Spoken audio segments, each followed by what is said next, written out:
नागपुर हिंसा से जुड़ी एक और बड़ी खबर है। नागपुर हिंसा मामले में पुलिस की कार्रवाई लगातार जारी है। एमपीडी का कार्यकारी अध्यक्ष भी गिरफ्तार कर लिया गया है। पुलिस ने हामिद इंजीनियर को गिरफ्तार किया है। साजिश रचने के आरोप में हामिद की गिरफ्तारी की गई है। दंगा भड़काने के आरोप में हामिद की पूरी गिरफ्तारी सोशल मीडिया पोस्ट के जरिए उकसा रहा था। आरोपी हामिद पर एनएसए के तहत कार्रवाई की जा रही है। फहीम के साथ हामिद को भी आरोपी यहां पर बनाया गया है। फहीम और उसके बाद हामिद की गिरफ्तारी और हामिद को भी आरोपी बनाया गया है। दीपक, आपके पास मैं वापस लौटूंगी। पहले फहीम पकड़ा गया था और तमाम बातें यहां पर खुलकर सामने आई थी। ऐसे में हामिद की भी गिरफ्तारी हो गई है। हामिद का क्या कनेक्शन इस पूरे मामले से? का प्रावधान ना रहे, इसी वजह से लगातार ये कहा जा रहा है और ये किया जा रहा है कि पूछताछ है उसको करने के लिए पुलिस को किसी प्रकार की कोई बाधा ना रहे या पुलिस के पास कोई ऐसा स्टॉपेज ना रहे कि पुलिस को पूछताछ करने की परमिशन नहीं है। इसीलिए जिनको सेंट्रल जेल भेजा गया है उनको भी पुलिस के माध्यम से पूछताछ करने की परमिशन दी गई है। बिल्कुल दीपक, हामिद की भी गिरफ्तारी हो गई है। अब हामिद के तार किस तरीके से जुड़े इस पूरे मामले से?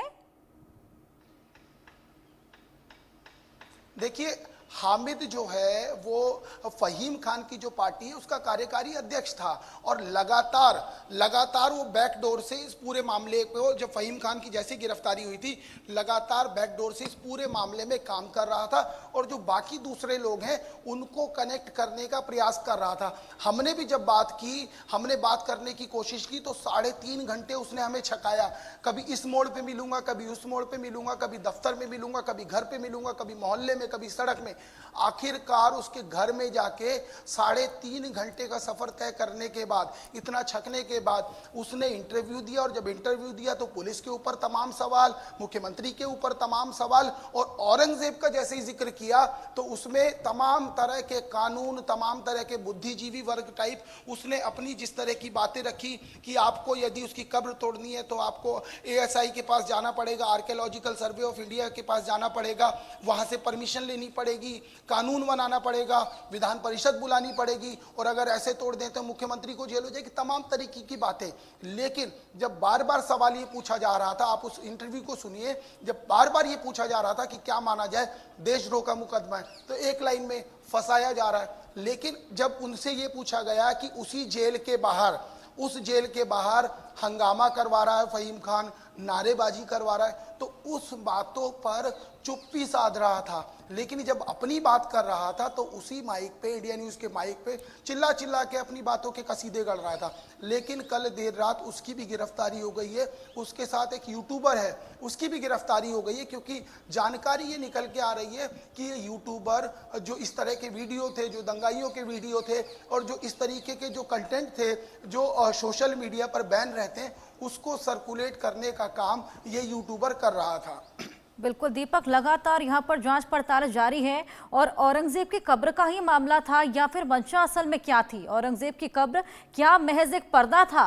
मंशा क्या थी? तमाम चीजें यहाँ पर लगातार, जिसको लेकर पूछताछ भी जारी है, जांच पड़ताल भी जारी है। बहुत शुक्रिया आपका तमाम जानकारी हमारे साथ साझा करने के लिए। आगे बढ़ेंगे। देश भर में उत्तर प्रदेश के मुख्यमंत्री योगी आदित्यनाथ की तारीफ होती है। उत्पात मचाने वाले सीएम योगी आदित्यनाथ के नाम से थर थर कांपते हैं। ऐसे में योगी ने जो मॉडल यूपी में अपनाया था, यानी कि बुलडोजर मॉडल, उस मॉडल को कई प्रदेशों में लागू भी किया गया। योगी मॉडल की चर्चाएं इसलिए हो रही हैं क्योंकि नागपुर हिंसा में दंगाइयों को सख्त से सख्त सजा दिए जाने की मांग हो रही है। पीड़ितों का कहना है कि दंगाइयों के खिलाफ योगी मॉडल अपनाया जाए। सवाल ये कि क्या वाकई में दंगाइयों का सिर्फ एक ही इलाज है, योगी मॉडल? इस रिपोर्ट में देखिए।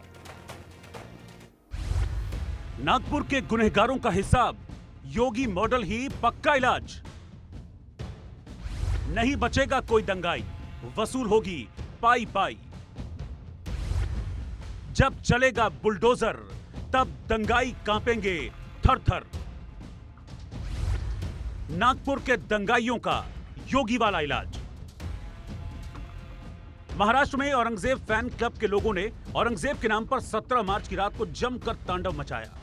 जितना हो सका उतना उत्पात मचाया, दहशत फैलाने में कोई कमी नहीं छोड़ी।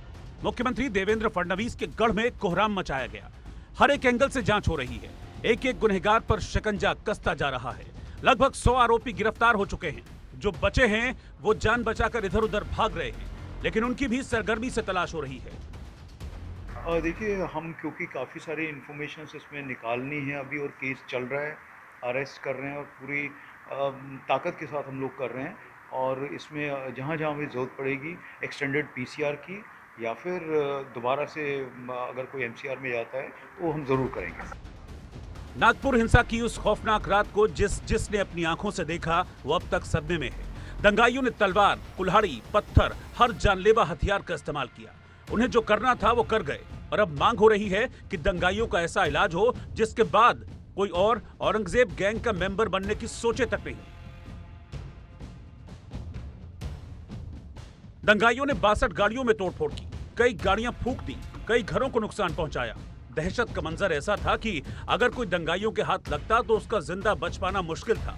इतना कुछ देखने वालों की अब एक ही मांग है कि दंगाइयों का इलाज योगी मॉडल से हो। जब तक योगी का बुलडोजर ऐसे दंगाइयों पर नहीं चलेगा, तब तक ये दंगाई सुधरने वाले नहीं हैं। हमारे भारत में अगर हम देखते हैं कि योगी जी को, जो हमारे टॉप सीएम चल रहे हैं आज के तारीख में, तो उनका जो रोल एक्शन है, जो एक्शन लेते हैं कोई भी ऐसी इंसिडेंट्स पे, उनका एकदम परफेक्ट होता है, जिससे खौफ निर्माण होती है। हमारे यहाँ पे अभी तक क्या ऐसा कुछ दिख नहीं रहा। सुरक्षा मांग रहे हैं लेकिन उतनी तो नहीं मिल रही है लेकिन उतनी नहीं, जैसे अब योगी जी कर रहे हैं कि नहीं, कोई कुछ करे तो उस पर एक्शन कर लो, वैसा दिख तो नहीं रहा है। उतना हो रहा होगा, दिख तो नहीं रहा। हम तो उस दिन भी डरे हुए थे, अभी भी डरे हुए हैं, अब थोड़ा ज्यादा डरे हुए हैं कि क्या होगा। कि उनको किसी बात का डर नहीं दिख रहा है उनके मन में। तो वो जो डर वाला मॉडल है बाबा वाला, वो ठीक है? देखिए, मैं इस पे एज एन एडवोकेट टिप्पणी नहीं कर सकता, पर आम आदमी के हिसाब से यदि पूछा जाए तो पर मैं इतना कह सकता हूँ मेरे आम आदमी की तरफ से, मेरे जितने भी यहाँ पे हमारे क्लाइंट हैं उनके तरफ से, कि उनको न्याय चाहिए और न्याय कठोर चाहिए। जहाँ भी गलत होता है तो सरकारें गलत के पक्ष में नहीं होती है, उसके अपोज में ही होती है। और यहाँ भी इस तरह से होगा, जिन्होंने भी गलत किया है उसके ऊपर कठोर से कठोर, सख्त से सख्त कार्रवाई होगी। और उसी पैटर्न को अगर यहाँ इम्प्लीमेंट करते तो वो भी अच्छा होगा। बुलडोजर अच्छा है ना, क्योंकि यहाँ आके यहाँ आतंक मचाना का, लोगों को डराने का, और उनके पास कुछ भी नहीं है, जो कि इस देश में रहने के जो नियम है वो कायदे कानून नहीं मानते हैं, तो उनको ये इस तरह का बुलडोजर चलना ही चाहिए। नागपुर का हर एक पीड़ित इंसाफ की मांग कर रहा है, सख्त कार्रवाई चाहता है और दंगाइयों का ऐसा इलाज चाहता है कि अगर सपने में भी कोई पत्थर या हथियार उठाने की सोचे तो उसकी रूह कांप उठे और उसे सपनों में भी बस योगी का बुलडोजर नजर आए। Bureau report, India news. Nagpur में जिस बुलडोजर एक्शन की मांग हो रही है, उस बुलडोजर से दीपक विश्वकर्मा की स्पेशल रिपोर्ट आपको दिखाते हैं। देश की तर्ज पर अब नागपुर भी बुलडोजर बाबा को याद कर रहा है, यानी योगी आदित्यनाथ को याद कर रहा है और कह रहा है दंगाइयों के घर गिरने चाहिए, इसी बुलडोजर से गिरने चाहिए। हो भी क्यों ना, जिनके घर टूटे हैं, पत्थरबाजी हुई है, दर्द दिया गया है, उस दर्द का निवारण इस बुलडोजर से मांगने की तैयारी की जा रही है। और एक बात साफ है कि कहीं ना कहीं अब जो मौजूदा स्थिति है, उस स्थिति में इस बुलडोज़र को नागपुर वासी मांग रहे हैं। बुलडोज़र इसलिए मांग रहे हैं कि वो विश्वास उत्तर प्रदेश में योगी आदित्यनाथ ने इस बुलडोज़र से वहाँ की 28 करोड़ जनता को दिया। अब यहाँ की जनता भी यही कह रही है कि योगी आदित्यनाथ जो कर रहे थे, यहाँ पर फडणवीस को वही करना चाहिए और इस तरह के बुलडोज़र को लेकर दंगाइये के घर को जमी दोष कर देना चाहिए। उनकी मांग कितनी जायज़ है, या ये मान लेना चाहिए कि कानून का विश्वास खत्म हो चुका है, जो दंगाइयों के घर को जमींदोज करने के लिए बुलडोज़र मांगे जा रहे हैं। सवाल ये खड़ा होता है कि क्या कानून व्यवस्था वाकई लचर हो गई है? क्या कानून से विश्वास उठ गया है?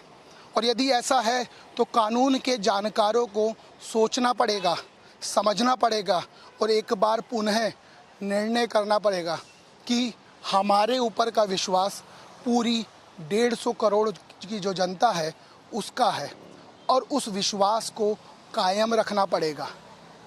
नागपुर वासियों की ये मांग कितनी जायज़ है ये तो पता नहीं, लेकिन एक बात साफ है कि योगी का मॉडल नागपुर में जनता लगातार मांग रही है और एक स्वर में कह रही है कि योगी मॉडल से इस पूरे मामले का निपटारा होना चाहिए। इस समय सहयोगी महावीर साहू, जगजीत सिंह के साथ दीपक विश्वकर्मा, इंडिया न्यूज़, नागपुर। नागपुर हिंसा की तमाम तस्वीरें हम आपको लगातार दिखा रहे हैं, तमाम अपडेट्स हम आपको लगातार दिखा रहे हैं। आइए अब आपको ग्राफिक्स के जरिए समझाने की कोशिश करते हैं कि कितनी गिरफ्तारियां अभी तक हुई हैं। ये देखिए गिरफ्तारियां 105 और ऐसे में कस्टडी में 17 लोग लिए गए हैं। एफआईआर यहां पर कुल 13 अभी तक दर्ज कर ली गई हैं और वहीं देशद्रोह के केस में 6 लोग यहां पर हैं। ऐसे में वाहनों में तोड़फोड़, 62 वाहन थे जिनमें तोड़फोड़ की गई। पुलिसकर्मी जो घायल हुए, 33 पुलिसकर्मी थे जो बुरी तरीके से जख्मी हुए। गिरफ्तारियां यहां पर कुल 105 अभी तक हो चली हैं। इन 105 लोगों से लगातार पूछताछ जारी है। 13 एफआईआर भी दर्ज कर ली गई हैं। ये लेटेस्ट अपडेट नागपुर हिंसा से जुड़ा हम आपको दे रहे हैं। वहीं जो वाहन थे जिनमें तोड़फोड़ उस दिन देखने को मिली थी जिस दिन ये हिंसा छिड़ी थी, 62 ऐसे वाहन थे जिनमें तोड़फोड़ की गई थी। 105 लोग कुल अभी तक गिरफ्तार किए गए हैं। लगातार इन सभी से जांच पड़ताल की जा रही है। ये जानने की कोशिश की जा रही है कि कौन इसमें जुड़ा हुआ था, क्या इनकी मंशा थी, क्या माइंडसेट था, किस तरीके से इन्होंने